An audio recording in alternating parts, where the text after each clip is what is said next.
Տիգրան մեծը ծնվել է մեր թվարկությունից առաջ 140 թվականին, մահացել է մեր թվարկությունից առաջ 55 թվականին։ Մեծ հայքի արքա է եղել մեր թվարկությունից առաջ 95 թվականից մինչև մահը։ Ասորիքի և Փյունիկայի արքա է եղել մեր թվարկությունից առաջ 83, մեր թվարկությունից առաջ 69 թվականները։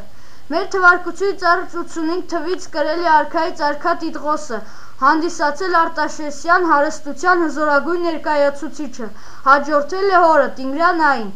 Տիգրան մեծի օրոք մեծ հայքի թագավորությունը հասավ իր հզորության գագաթնակետին, պարտության մատնելով պարթևական թագավորությանը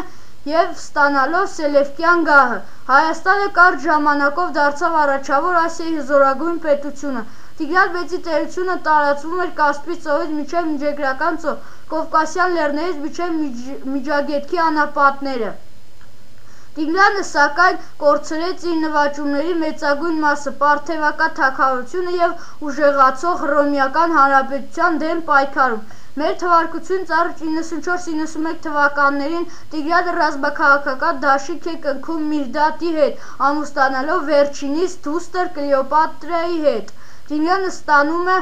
ողջ շարժական ավարը և գերիներին, որոնք բնակեցվում էին Հայաստանի քաղաքներում։ Տիգրանակերտ քաղաքը կառուցվեց 70-ական թվականների ընթացքում և անվանակոչվեց Տիգրանակերտի պատիվ հայոց հզոր արքայի։ Մայրաքաղաքը բնակեցնելու նպատակով Տիգրան Բ-ն նվաճված երկրների քաղաքային բնակչության մեծ մասը բռնագաղթեցրեց Հայաստան։ Հուն պատմիչ Ապիանոսի վկայությամբ միայն Կապադովկիայից Հայաստան տեղափոխվեց 300,000 մարդ, մոտավորապես 100,000 մարդ էլ Կիլիկիայի 12 քաղաքներից։ Անշուշտ, Հայաստան տեղափոխված ամբողջ բնակչությունը չի բնակեցվել միայն Տիգրանակերտում, նրա մեծ մասը հաստատվել է Արտաշատ, Արմավիր, Երվանդաշատ, Վան և այլ քաղաքներում։ Տիգրան մեծի պատկերը մեր թվարկությունից առաջ 74 թվականին Անդիոքում հատված արծաթե մետաղադրամ։ Տիգրան մեծի կառավարման վերջին տասնամյակն անցել է համեմատաբար խաղաղ պայմաններում,